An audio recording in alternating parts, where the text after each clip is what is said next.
মা, আমাদের তো আজকেই বিয়ে হয়েছে, আর এখন সন্ধ্যা হয়ে গেল। আমাদের বাসরটা কি সাজাবে? ছি, ছি, ছি, ছি, ছি। কোন মেয়েকে রাস্তার থেকে তুলে এনেছিস? হ্যাঁ, বেহায়া, লজ্জা শরম বলতে কিচ্ছু নেই। হ্যাঁ, এই মেয়ে আমার সামনে দাঁড়িয়ে বলছে তার বাসরের কথা। এইরকম কেউ বলে কখনো? ছি ছি ছি ছি ছি, ছি, কি মেয়ে, ছি। আচ্ছা মা, আমি না বুঝতেছি না, মানে কি এমন বলছে ও? মানে এই সামান্য কথাতে তুমি এত হাইপার কেন হচ্ছে? এই খবরদার, আর একটা কথা বলবি না। এই মেয়ের সংস্পর্শে তুই থাকবি না। আজকে রাত্রে তুই আমাদের ঘরে থাকবি। মাথা খারাপ।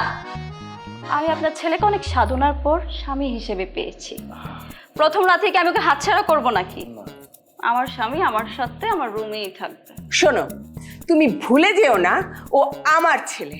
আমি ওকে পেটে ধরেছি, ওর প্রতি আমার অধিকার বেশি। আপনি আপনার ছেলেকে পেটে ধরতে পারেন, কিন্তু আপনিও ভুলে যাবেন না আপনার ছেলেকে আমি আমার মনে জায়গা দিয়েছি। আর কোনো অংশে আপনার ছেলের ওপর আমার অধিকার কম নয়।